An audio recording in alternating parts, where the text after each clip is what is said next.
When I was 10, Dad said we're having a special dinner. At Denny's, he watched me eat pancakes, then slid me a napkin with $20. This should last you. I asked what he meant. He stood. You're not my problem anymore. I chased him outside, screaming. He locked the car doors. I pounded on the window. Daddy, please. He rolled it down. Your dead mother would be disgusted by you. You're just like her junkie sister.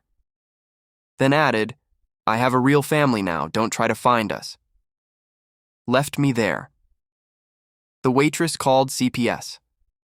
At 2 a.m., I slept under tables for 3 days before foster care. Swore I'd never need anyone again. Built everything from nothing. 3 weeks ago, 14 years later, 73 texts. In 2 hours. Son, I'm dying, liver failure, homeless. The account you promised. It's empty. You said you'd help. I'm your father. I'm sorry. Please. I'm sleeping in my car. Answer me. The table shook when Mark slammed his fist down. You think we don't see through you, Daniel? His voice tore through the kitchen like glass breaking. I didn't answer. I leaned against the doorway, arms crossed, watching. Dad sat at the head of the table, slouched, glass of whiskey half raised. He didn't even blink. My sister Emily kept wiping her face with her sleeve, whispering, Please, stop. But no one heard her. Mark's glare locked on me. The money's gone. It didn't just vanish. Admit it, Daniel. The ceiling fan above ticked slow like it was keeping count. Dad finally set his glass down, voice steady, almost too calm. You've always been the problem, Danny. The words landed heavier than the shouting. My name's Daniel Reed. I'm 26. For as long as I can remember, I've been the quiet one. They mistook silence for weakness, for guilt, for something broken. But silence sharpens your eyes. It lets you see what people try to hide. And tonight, I've waited long enough, because I know the truth they've buried. And when it comes out, it won't just end this fight. It'll burn the whole house down. Mark, my brother, 30 and loud. He's always been Dad's echo, shouting until someone gives in. Emily, 22, soft-spoken, always trying to hold the cracks together. And Dad, Richard Reed. A man who could crush you with a look, or worse, with silence that made you feel smaller than dirt. At the table, Mark pointed at me. He's been out for years, Dad. He doesn't care about us. He doesn't care about this family. He took it. Emily shook her head. Stop, maybe it's not him. Dad waved her off like she was a buzzing fly. His eyes stayed locked on me. You have nothing to say for yourself? I smiled, just a little. That's what scared them most. The fight wasn't about the missing bills.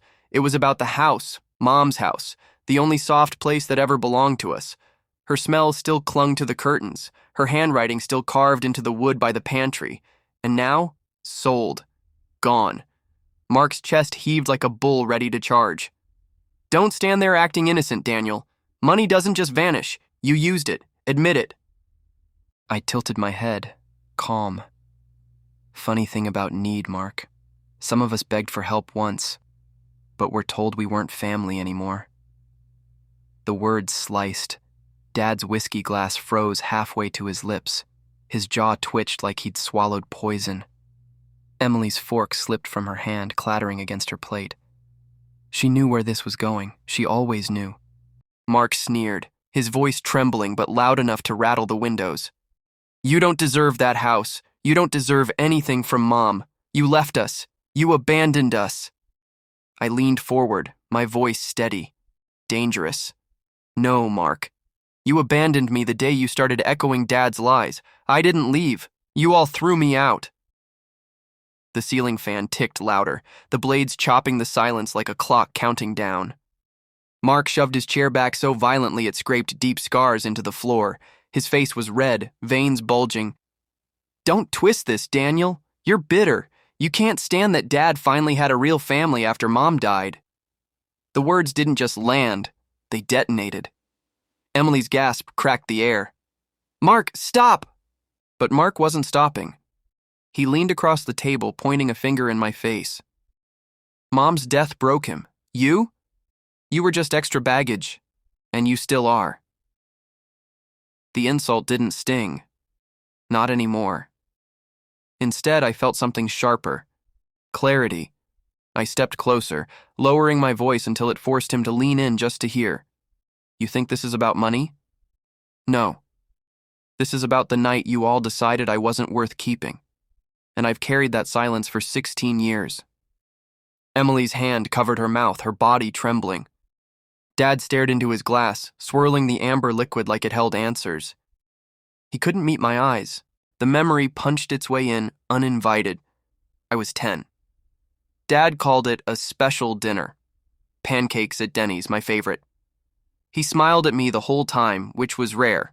So rare I thought maybe, just maybe, things were getting better. Then he slid a napkin across the table. $20 folded inside. This should last you. I laughed nervously.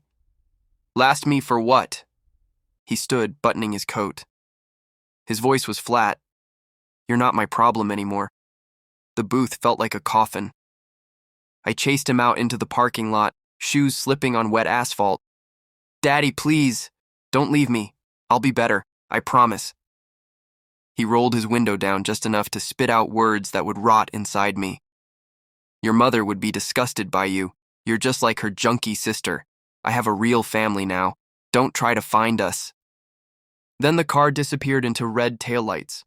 I slept under that diner's sticky tables for 3 nights until CPS came. The waitress cried when they took me away. That night, silence didn't protect me.